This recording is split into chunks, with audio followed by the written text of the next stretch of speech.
اور جیسے ہی مجھے وہاں اطلاع ملی تو فوری طور پر میں رابطے میں رہا یہاں اپنی ایڈمنسٹریشن کے ساتھ، اور جو ایفرٹس تھے وہ فوری طور پر ہم نے کیے ہیں۔ کیس رجسٹر ہو گئے ہیں اور یہاں پہ جتنے آفیسرز تھے S H O, D S P اور ڈی پی او تک اور ایس پی انویسٹیگیشن تمام کو سرنڈر کیا اور تمام کے خلاف کارروائی ہو رہی ہے۔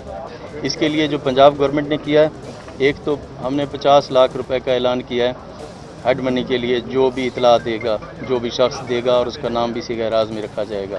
اس کے ساتھ چونکہ اس ایریا میں اس سے پہلے بھی انسیڈنٹ ہو چکے ہیں قصور ڈسٹرکٹ کے اندر، تو چونیا میں چونکہ یہ واقعہ ہوا ہے اس کو ہم فوری طور پر سیف سٹی کے ساتھ ڈائریکٹ کر رہے ہیں، اور اس سلسلے میں پوری جو ہماری ایڈمنسٹریشن ہے ان کو بڑا کلیئر انسٹرکشن دے دیا ہے کہ اس کیس میں کسی قسم کی دباؤ، کسی قسم کا کوئی پریشر برداشت نہیں کریں گے۔ آپ نے کچھ دیر پہلے کہا یہ ٹیسٹ کیس تھا کہ ساہیوال واقعہ پہ ٹیسٹ کیس تھا کہ سندھ والے واقعہ پہ ٹیسٹ کیس تھا، اور کب تک ہم ٹیسٹ کیس سے کھیلتے رہیں گے؟ تو کہاں پہ ایکشن نہیں ہوا مجھے یہ بتائیے گا؟ کہاں پہ ایکشن ہو رہا ہے؟ جس کا نہیں ہوا 10 سے 12 کیسز ہیں جو دن بیسس پہ رپورٹ نہیں کیے جاتے۔ بالکل کیسز رپورٹ بھی ہو رہے ہیں، ان پہ ایکشن بھی ہو رہا ہے۔ آپ اپنی لائکنگ اور ڈس لائکنگ کی بات نہ کریں، غلط بات نہ کریں۔